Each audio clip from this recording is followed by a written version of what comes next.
How you guys doing? This is your boy Official Sahar TV coming to you live with another beautiful debate between Musab Hassan Youssef, the son of one of the founders of Hamas, and of course a Muslim student who tries to call him names and say he's a bigot or acting like a bigot.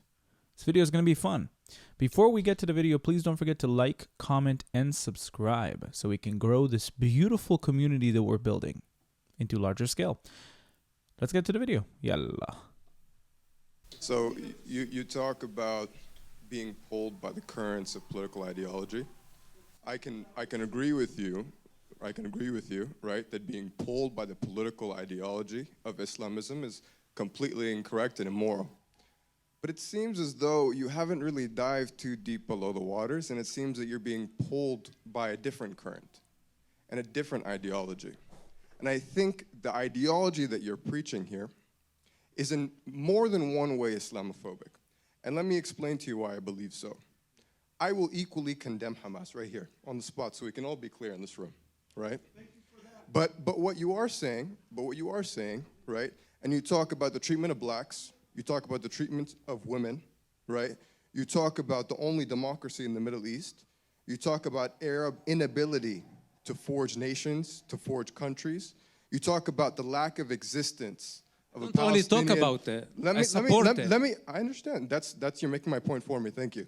You talk about the lack of existence of a Palestinian identity, and with all due respect, I know you're Palestinian, or some would say that you are. So you have a right to, disavow yourself of that. But you do not have a right to tell other people that their identity does not exist.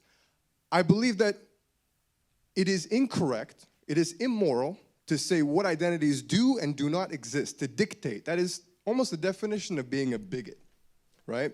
And I'm not trying to name call right now, I'm just trying to call it how I see it, right? And so if we can both agree that we're going to condemn Hamas, but also equally refrain from being Orientalist, refrain from being Islamophobic, then we can have a productive conversation. But I am sorry, sir, your rhetoric is inflammatory. You trade in fear. You trade in fear. Now you're accusing me. You're accusing me. Closing point. It's your point to just accuse me. Closing point. Okay. I'm calling it how I see it, so feel free to retort. But this is my last point. So Samuel Huntington has this idea of the clash of civilizations, right? And I saw you spoke to Sam Harris. Sam Harris subscribes to this idea as well. But you portray this idea of the Islam versus the West.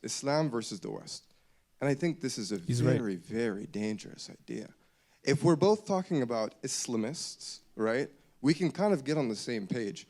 But you say Islamist, but in your rhetoric you describe the Islamic civilization generally, proper, right? So let's just make sure we're getting clear about that. But I think that is inflammatory. I think that you're trading in fear, and I think that is very, very harmful. And that's just what I wanted to say. Thank you. Yeah, well, look, you can call somebody who's not familiar with a phenomena that they have a phobia of that. Like someone has phobia of something that is unknown to them. You can say that. You can say this about anybody who did not grow up in that region.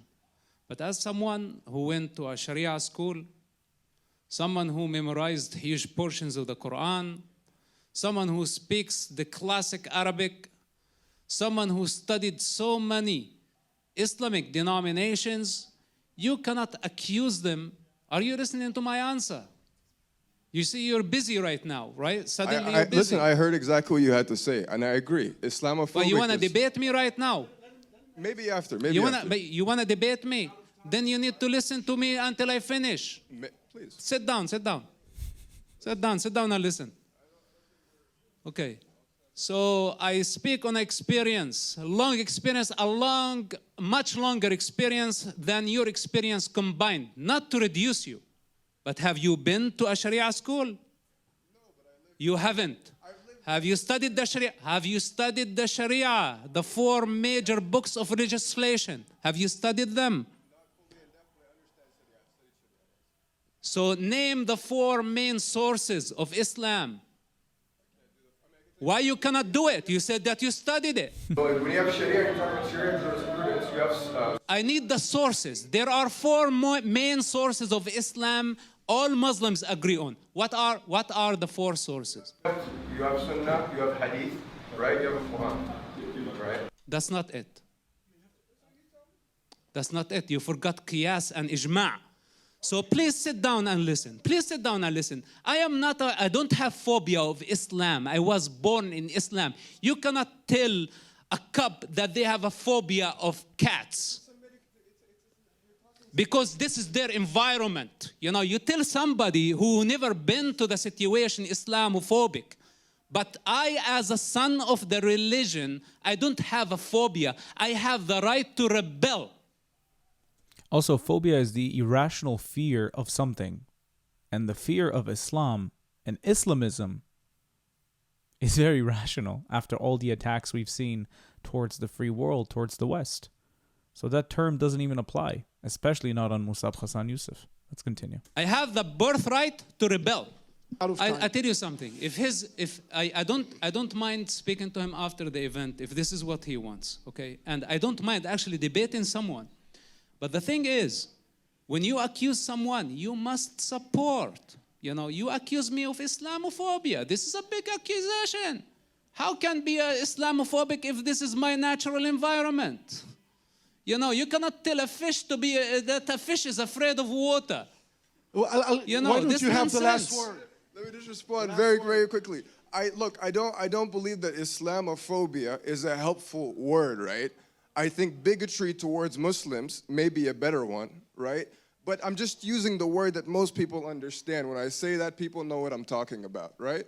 That's all I'm saying. But we can have this conversation. I want to dwell over the semantics right now, but we could have this conversation more in depth. Okay, That's but what I also you need to understand. Thank you. And know, I think that- Mr. Yusuf is saying he's not a bigot. This is, but if I'll let it him- was a different function, okay, and I can talk Islam with you all day long, I have no fear, I have no problem of discussing religion, criticizing religion. It's our freedom in this country. You know, people criticize Christianity, criticize Judaism, they make fun of the gods. Why cannot I make the fun of the gods, you know, that I was brought up? But anyway, this is not the right place. Look, I don't want to be offensive.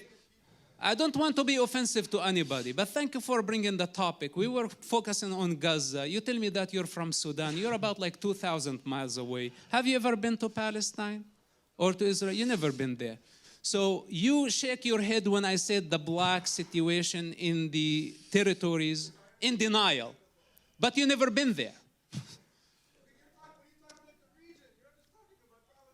Okay. Look, man, I like to build bridges, but false accusations I don't like. And I don't like hypocrisy. I like free people who don't hide in the crowd. Great point at the end. If you want to understand the conflict better, or you want to, I don't know, you're on the fence, you don't really understand the topic that well, my recommendation to you is exactly what Musab Hassan Yusuf just said. Buy a plane ticket when you can, financially, and fly to Israel. See how Arabs are treated. See how Jews are treated. See the coexistence with your own eyes. Visit mixed cities like Tel Aviv-Yafo, or Lod, or Haifa. And I can promise you one thing. You will leave not the same as you came in. I can promise you that. All you have to do is just travel. Stop listening and consuming the information coming from the news, or from TikTok, or from Twitter. Look at the people spreading the misinformation. It's mostly Muslims. It's Abdullah and Muhammad and Yusuf. These are the people spreading the misinformation. So if you truly want to get an authentic picture, an authentic experience, see it with your own eyes, visit Israel when you get a chance. Please do yourself a favor. Thank you so much for watching. Please don't forget to subscribe to the YouTube channel. And until next time, bye-bye.